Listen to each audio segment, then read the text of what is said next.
Hey friends, how you doing? Eric Ulis here. Let's take on Dan Gryder. Okay, there's a little bit of controversy swirling around Dan Gryder yet again. But this time it's more than just Dan Gryder, rather. It actually involves our good friend Darren Schaefer from the Cooper Vortex, as well as yours truly somehow. I'm not sure if I really understand this yet, but we'll get into it. So here's a little bit of background here as far as this goes.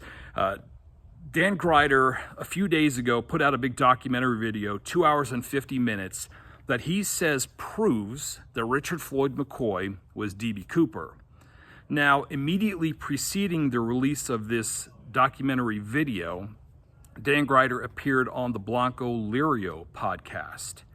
And when that Blanco Lirio podcast itself was released on YouTube, there was the use of the Cooper Vortex logo as part of the Blanco Lirio podcast.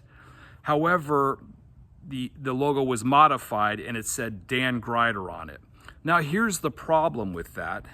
The Cooper Vortex logo is the intellectual property of Darren Schaefer, who runs and manages and owns the Cooper Vortex podcast. And he was not asked for permission to have his logo used and actually modified to say Dan Gryder on it.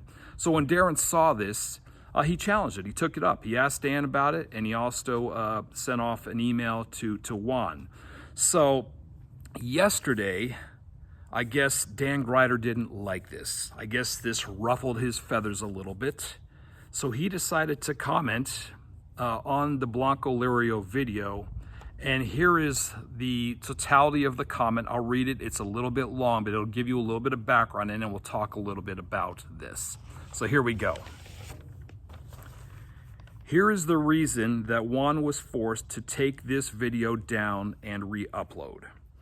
There is a for-profit podcast called The Cooper Vortex, owned and produced by Darren Schaefer. I was formerly of the opinion that Darren just wanted the case solved. Not true. In recent days, it has come to my attention that both he and Eric Ulis rely on the uncertainty and mystery of the Vortex to keep the mystery alive.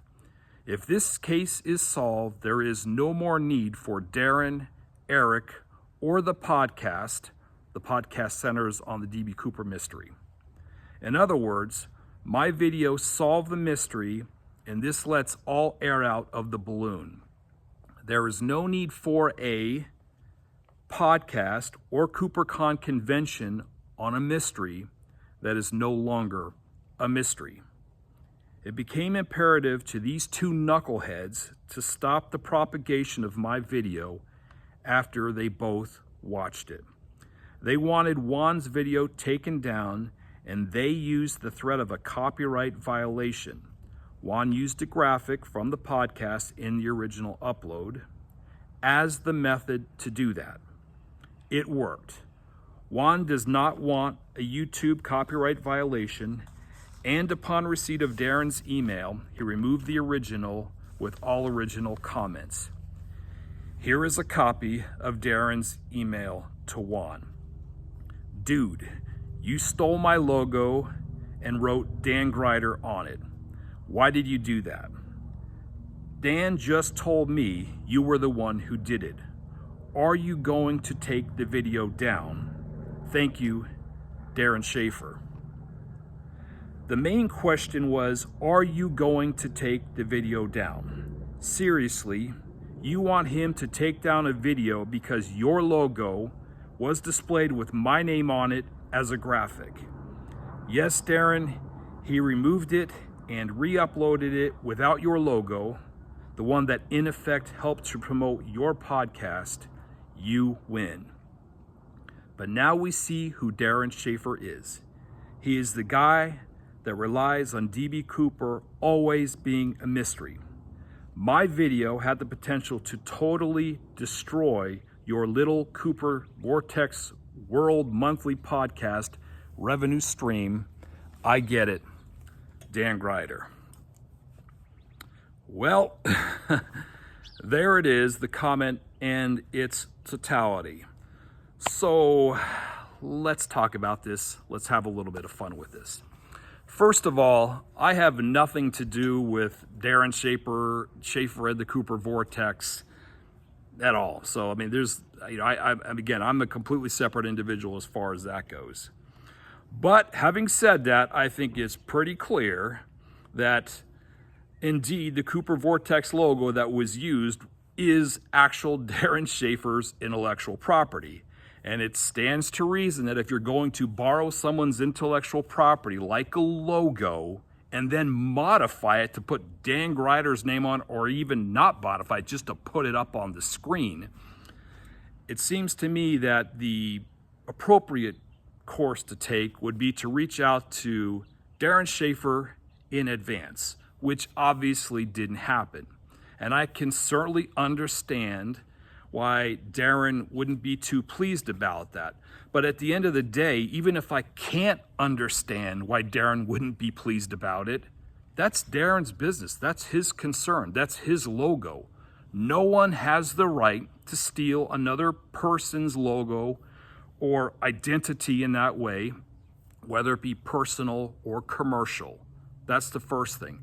The other thing I know is the premise of Dan's comments here center around this notion that there's some sort of revenue stream or that there's some sort of profit being derived from Darren's Cooper Vortex podcast.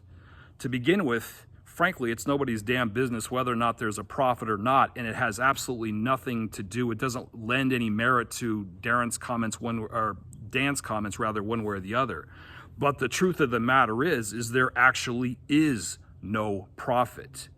The Cooper Vortex actually costs Darren money to produce, money out of his own pocket. He's putting his own money into this, and he is losing money as far as this goes. There are no big commercial advertisers. There are no big subscribers or anything of this nature that are helping Darren with this. So this costs Darren real money. So there is no profit. So that's something that's worth keeping in mind, as if, to be honest with you, there's a problem with deriving a profit from it anyway. So that's a whole nother matter. So let's talk about me. I frankly have no idea how the hell I got wrapped into this thing. I have nothing to do with any of it, but I guess Dan decided to wrap me into it because apparently I have an agenda. And I guess the reason that I have an agenda is because I looked at his documentary video and actually did a Facebook Live event on the DB Cooper Mystery Facebook page, DB Cooper Mystery Group Facebook page. I'll get that out there. I did a Facebook Live event with a guest a couple of days ago about that. And I think I put forward a very strong and compelling argument for why it is that Richard Floyd McCoy was not DB Cooper. And I went point by point during the Facebook Live event. Here's the very big problem that Dan has as far as this goes, as far as his putting forward Richard Floyd McCoy as DB Cooper, and as far as his challenging me, Eric Ulis, with respect to my belief that Richard Floyd McCoy was not DB Cooper. I have the evidence and I have the science on my side. Therefore, that's a debate I will not lose. That's a very big problem for Dan. So let me just touch upon a few of those things very briefly here, because Dan opened the door as far as I'm concerned with respect to this. He's again saying that I have some sort of financial incentive for covering up the fact that Richard Floyd McCoy was DB Cooper. I guess just like the FBI also has a vested interest in covering up the fact that Richard Floyd McCoy is DB Cooper. Yet another conspiracy. So here are the problems as I see it as far as Richard Floyd McCoy goes. And I'll just briefly touch upon a few. This will be a pretty quick video. First of all,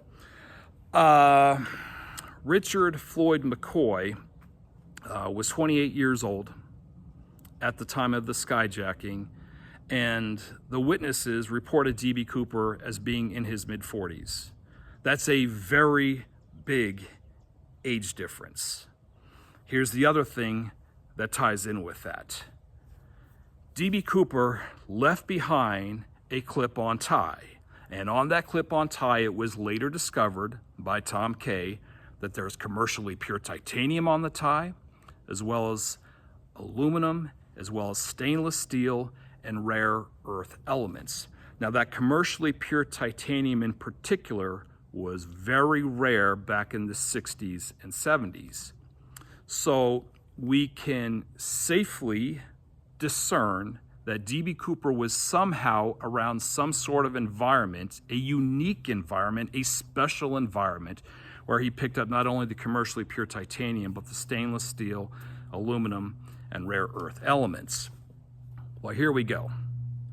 The tie itself was manufactured in between 1962 and 1964, and in all likelihood, it was purchased around the 62 to 64 time frame.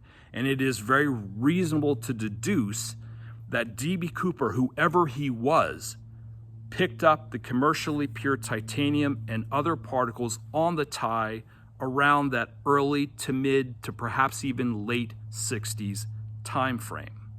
So let's take a look at Richard Floyd McCoy.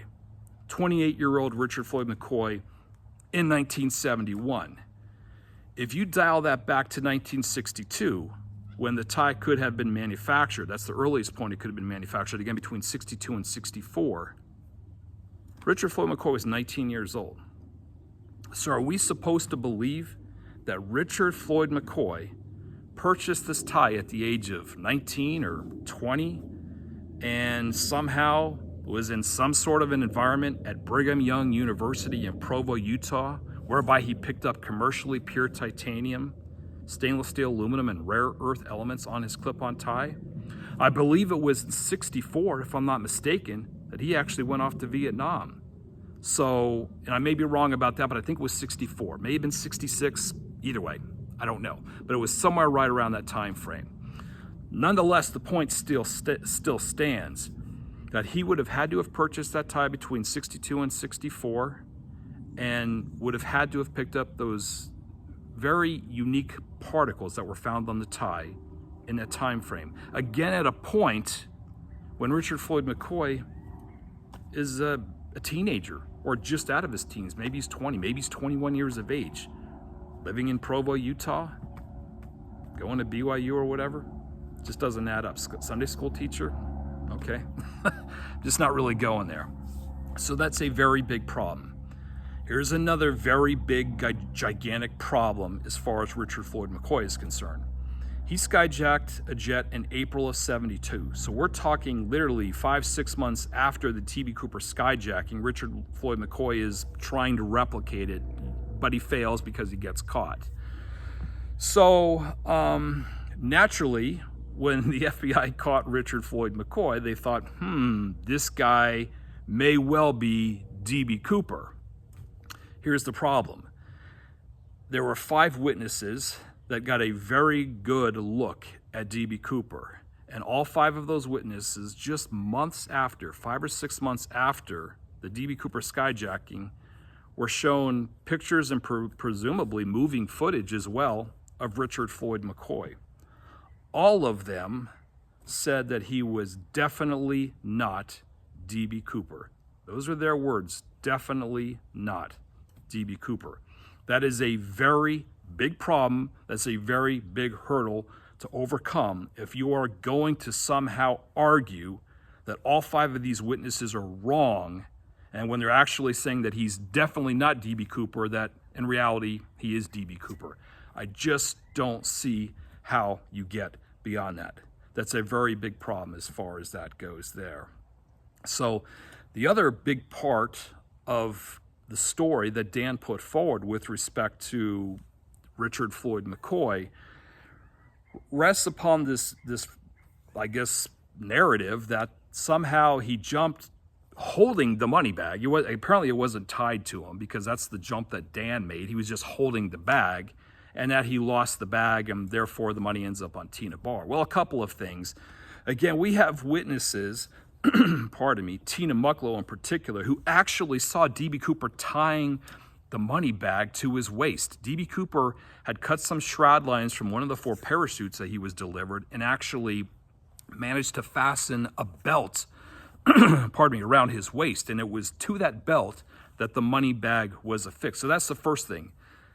D.B. Cooper wasn't merely just holding the bag. I mean, that's just ridiculous to argue that he was holding the bag and lost it. But let's just assume whatever, that one way or the other, the bag got loose and it blew off in the wind and landed in the Columbia River. Well, here's the problem with that. Tom Kay also proved that when the money ends up in the river, very quickly, the money gets waterlogged and it sinks to the bottom of the river. And Dan, among other things, has argued that the FBI flight path is accurate.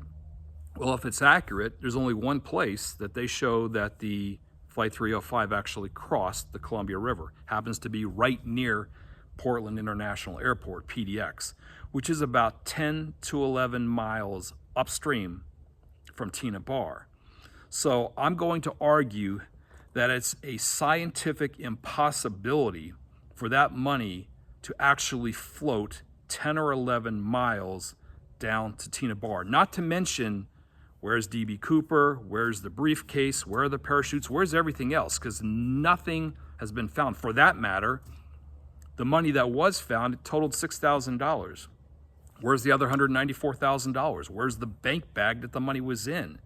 How do you account for the fact that you've got 3 individual packets of 20s that are found on Tina Bar right on top of each other 8 years later, all rotted and decayed?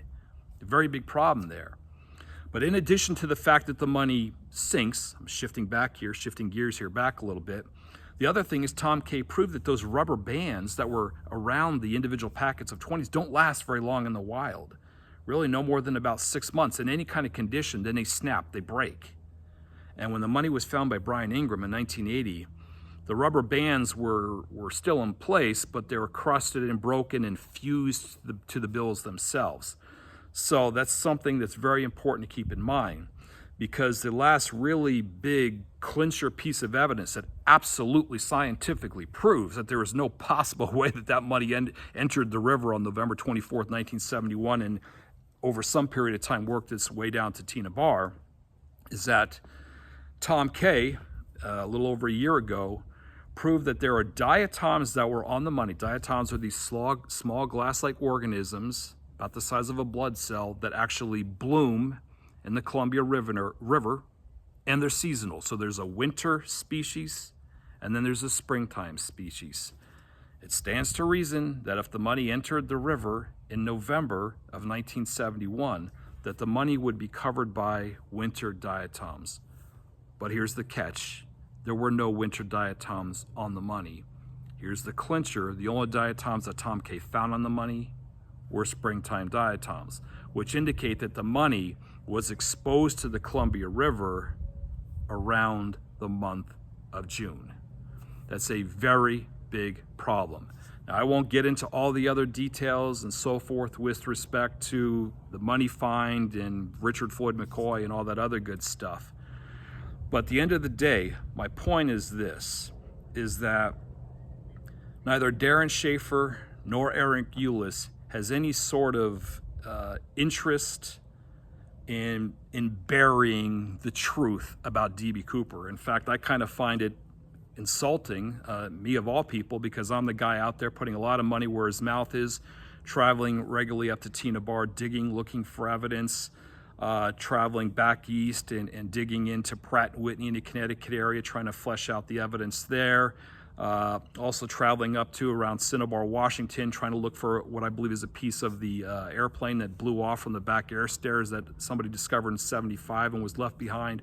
So there's an awful lot of work I've put into this stuff that's cost me an awful lot of money at the same time, frankly. So frankly, this isn't for show, people. This is because I have a real desire to figure out what happened.